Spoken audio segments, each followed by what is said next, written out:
What is up, my dragonflies, my kings and queens? Welcome back to another video. And I hope everyone has an amazing day. We're back with Wansee Entertainment, and this is Sleep Paralysis Horror Story Animated. I don't know if it's true or not. Yeah, so sit back, relax, get your snacks, and get cuddled up, and let's get into the video. Hi, my name is Scarlett, and this happened a few months back.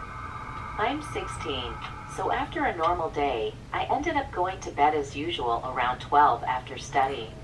Everything appeared to be normal, but that was the last night things were ever normal for me. I don't really remember everything properly, and a few things are kind of a blur, but I'll do my best to explain it. I remember sleeping in my dream, and suddenly opening my eyes. It was my room, and I don't know if I sensed something, but I was really scared and panicking.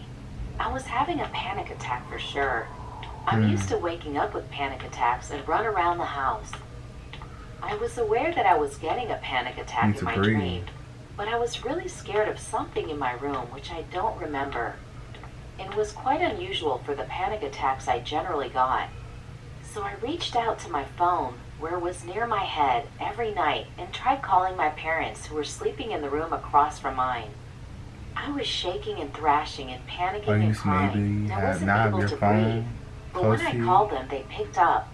But I couldn't even speak anything. I tried to scream and say something, but nothing came out. At this point, for some reason, I knew that this was a dream. But I was so scared of something that I kept thrashing and moving my arms and legs wildly to get up and move from my bed. But the middle part of my body wasn't moving at all. I kept screaming and trying to wake up, but I couldn't. Nothing happened. But then suddenly I woke up from the dream and was thrashing and moving my arms and legs exactly how I was doing in my dream. But the middle part of my body was still not moving. My eyes were open, and I was in the exact same position on my bed, and I was trying to scream, but this time I could hear my screams. Suddenly, I felt a lot of hands pushing my arms and legs down on the bed so that they stopped moving and held it tightly to the bed. Alright, sleep lives, nothing to be. At this point, I was aware I was awake, but I couldn't see who or what was holding me. But I could feel you hear voices. My body was still jerking, trying to move my arms dark and shadows, legs. Those hands held me tightly. I was crying so much and kept screaming and trying to free myself. Then I felt a lot of cuts and wounds all over my body. I could feel myself losing a lot of blood at a high rate. The pain was so intense that I started screaming so loudly, and I couldn't hear anything else over it. The scream was loud enough to wake up my neighbors, but still my parents, who were right across the room, didn't come. That's your parents? I felt hands or nails or some type of sharp tool make a gash on my face, and I started bleeding there too. And my screaming got so loud, I woke up again. This time, I actually ended up waking up, but was crying and covered in sweat, and my body hurt so much, as if I was actually wounded, and I kept screaming for my parents, but no one still came. Eventually, I passed out and woke up as if everything was normal. But when I tried to get up, I felt dizzy and couldn't get up after that, and I threw up multiple times. So my parents ended up calling a doctor for me. He checked me out and told me I had a lot of blood loss and that I needed to be taken to the hospital to get more blood. The doctors ran multiple tests, but couldn't figure out what was the cause of the blood loss. I had given 3 bags of blood in the span of a few days, but it was quite healthy and healed me to go back home. I tried to talk to my doctor about the nightmare, but no one believed me. I had so much proof, most essentially the fact that a lot of blood had vanished from my body for no reason. I also checked my phone after getting discharged, and found out that I had called my parents in real life that night, and not just in my dream, when I started to have a panic attack and they didn't pick up. They said they didn't hear it, but they had a missed call from me in their call log too. But they don't believe what I had explained to them.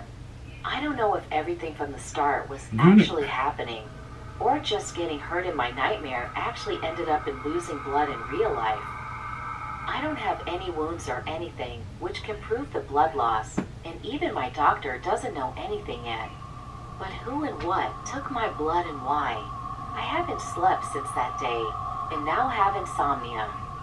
I am seeing a psychiatrist, but he doesn't believe anything. So this is the only place where I could share it, and maybe someone can help explain what happened to me. I can't even trust my own parents now, with everything. Come And on, I've even parents. stopped talking to everyone. I don't even talk to my psychiatrist anymore, because he doesn't believe me. I Yeah. hate everything, and everyone. Oh, don't And hate maybe yourself. I'm going mad, day by day, and growing more and more paranoid of everything. I don't get out of my room at all anymore, and do nothing. Aw. I just don't know why no one Don't do believes that. me. Don't do that to yourself. Talk to somebody who really understands yourself. Yes, love like you do.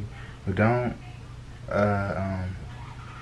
belittle yourself, because I feel like parents should understand, and when their child is telling you something that something's wrong, you might not believe it, but you want to be more in depth, you want to be more encouraging and more comfort to your child.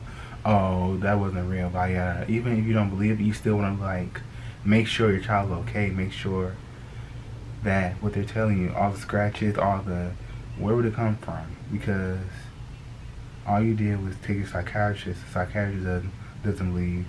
Psychiatrists just also look more in depth to it, But don't, like I said, don't believe yourself. Talk to somebody who will understand, because eventually that person's gonna come and be like, hey, this happened.